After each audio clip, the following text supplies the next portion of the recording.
Doesn't surprise me, not the slightest. Doesn't surprise me, and there's no class distinction with it either, right across the board. I think it's very much a hidden thing though. I mean, getting back to myself again, when I phoned up my mother to tell her that I was going to AA, she says, but you're not an alcoholic, because her perception of alcoholics were wee men that lived down the grass market in Edinburgh with raincoats and strings and meth bottles, you know, that sort of thing.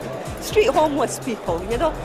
And then when she started telling her friends about this daughter that was going to AA, she found out that most of them had somebody that was going to either to AA or who had a drink problem or who had a drug problem. Well, I'm not surprised. I would have thought it'd be higher, really, to be honest with you. It's a tragedy. But I would suggest, and this is a little bit off the wall maybe, I would suggest that we're living in an addictive society anyway. There's a woman called Anne Wilson Schaefer who wrote a book in the 80s called When Society Becomes an Addict.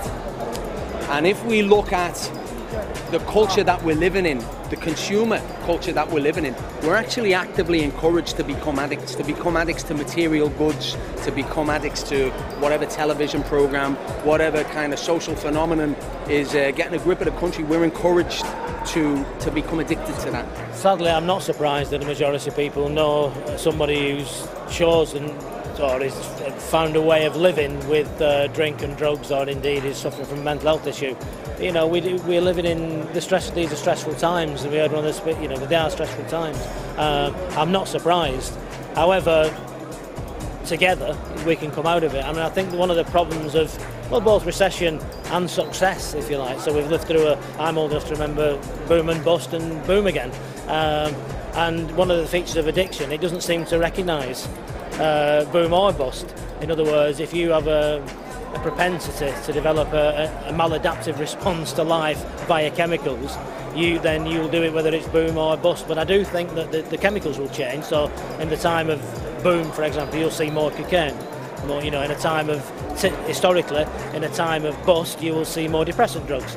So you'll see more alcohol. It's cheap, never been cheaper, never been more readily available. You'll see more heroin, depressant drug. You'll see more benzodiazepines, diazepam, Valium, etc., etc. They say for every one adult, it affects at least 18 to 20 people. And so it's not surprising that nearly everybody knows somebody. I think that most people actually will know someone that is addicted to something. And don't forget, you can bring in the gambling, you can bring in the sex addiction, you can bring in shopping, anything. Yes, I think we all know someone. We're beginning to see a transformation at the grassroots level of a culture, you know? And it's almost as if the addict, the person who has been, you know, stigmatized and on the edges of society, is now the prophet talking about what needs to change within the society. So I'm not surprised that it's 6 out of 10. Well, I would have thought that it'd be more than that. It goes right to the core of our being as human beings, I think.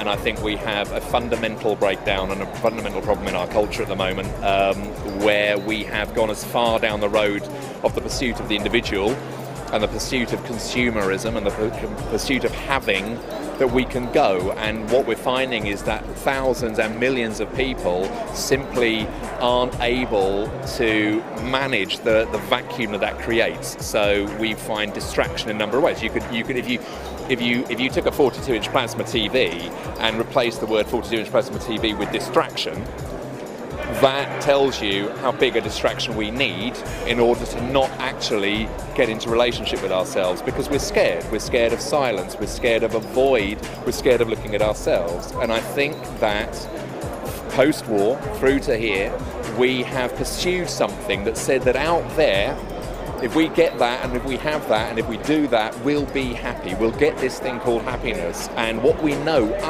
unequivocally is that as we have grown more affluent in this culture, so anxiety has grown, and so has personal depression, and so has a sense of loss of meaning and purpose. And human beings need meaningful existence.